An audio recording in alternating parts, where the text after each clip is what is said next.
दोस्तों, आपके साथ एक बात ऐसी शेयर करना चाहता हूँ। बहुत सारे जो दोस्त अहबाब और सालिक ये बात करते हैं कि वो तस्बीहात लेते हैं, ज़िक्र अज़कार करते हैं, लेकिन उनकी तस्बीहात वो काम नहीं करती कि जिसकी वजह से या जिस मकसद के लिए वो तस्बीह वो ज़िक्र शुरू करते हैं, तो वो उन्हें लगता नहीं है। बिल्कुल ऐसे ही बात कि वो खाते-पीते बहुत अच्छी ग़िज़ा है, लेकिन उनके जिस्म को नहीं लगती। रूहानी तौर पर भी तस्बीह जो है, जो ज़िक्र है, ये भी रूह की ग़िज़ा होता है और ये लगता क्यों नहीं है? जब वज़ाइफ़ की सूरत में जब कोई चीज़ पढ़ी जाती है, उसकी तादाद का, उसका वक़्त का एक ऐसा तयन भी किया जाता है जो उनके मेंटोर उन्हें बताते हैं या जिससे वो तस्बीह लेते हैं या कोई उन्हें वो तस्बीह देता है, तो साथ कोई ना कोई तलकीन भी करता होगा, कितनी बार आपने पढ़ना है, कब पढ़ना है। ये उनका अपना मुशाहिदा होता है, तजर्बा होता है। और जो किताबों में जो बातें लिखी हुई हैं, जो बात बताई जाती है, और मैंने ख़ुद भी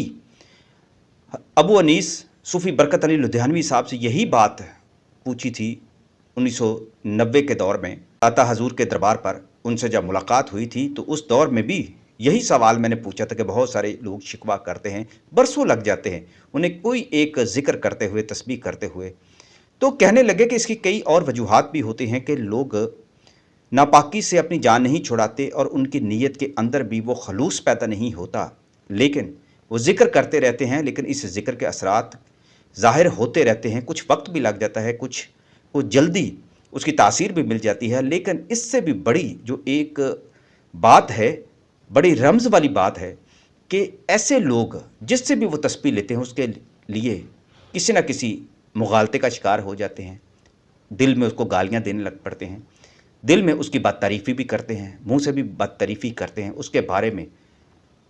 तरह तरह की बातें करना शुरू कर देते हैं। लेकिन दोस्तों,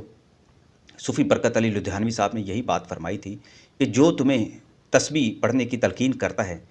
उसके लिए ज़ुबान से कभी गलत लफ्ज़ ना निकाला करो। उसने वो जो तस्बीह बड़े खलूस के साथ तुम्हें दी होती है, उसके पीछे एक रियाज़त होती है, रूहानी एक ताल्लुक़ होता है, और ये जो ताल्लुक़ है, ये रूहानियत में बड़ा अहम है।